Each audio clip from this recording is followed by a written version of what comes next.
बिस्मिल्लाहिर्रहमानिर्रहीम, अस्सलाम वालेकुम। आज हम बना रहे हैं हरी चटनी, बहुत ही डिफरेंट सी और मज़ेदार, जो कि आप बहुत सी चीज़ों के साथ यूज़ कर सकते हैं। तो आइए से शुरू करते हैं। इसके लिए मुझे जो चीज़ें चाहिए होंगी, उसमें 1 कप दही है, 1 कप हमारे पास हरा धनिया है, आधा कप पुदीने के पत्ते हैं, 1 टेबल स्पून सफ़ेद ज़ीरा है, हाफ़ टी स्पून हमने नमक लिया हुआ है, 3 या 4 मीडियम साइज़ की मिर्चें हैं, इसको आप कम या ज़्यादा कर सकते हैं, 2 लहसुन के जवे हैं और ½ इंच का अदरक का टुकड़ा है। चलिए इसे स्टार्ट करते हैं। ब्लेंडर का जग ले लेंगे और उसमें हम डालेंगे हरा धनिया, पुदीने के पत्ते,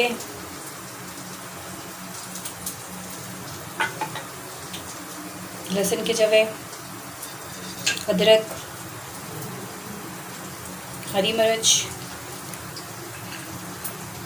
सफ़ेद ज़ीरा, नमक। अच्छा, ये भी डल गया। अब इसमें आप थोड़ा सा पानी डाल लें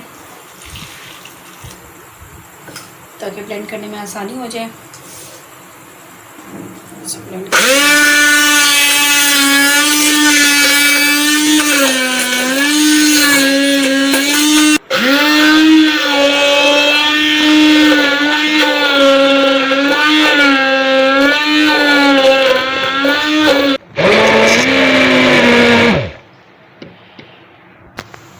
ये देखिए अच्छे से पिस चुकी है। अब हम इसे दही में मिक्स कर लेंगे। एक बाउल ले लें और 1 कप जो हम लोगों ने दही लिया हुआ था वो उसमें डाल,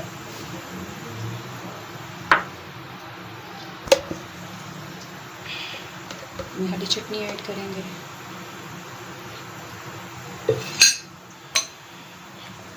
अच्छे से इसे मिक्स कर लें।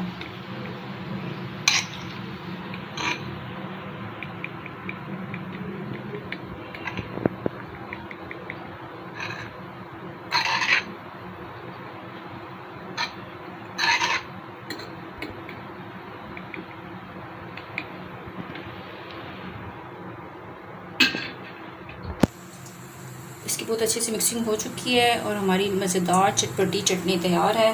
उम्मीद है आप इसे घर में ज़रूर ट्राई करेंगे। इसे आप जिस चीज़ के साथ, पकौड़े हैं, बारबेक्यू के साथ, समोसों के साथ, चावल के साथ खाएं और एंजॉय करें। और याद से हमारे चैनल को लाइक, सब्सक्राइब और शेयर ज़रूर करें। मिलते हैं नेक्स्ट रेसिपी के साथ, तब तक के लिए अल्लाह।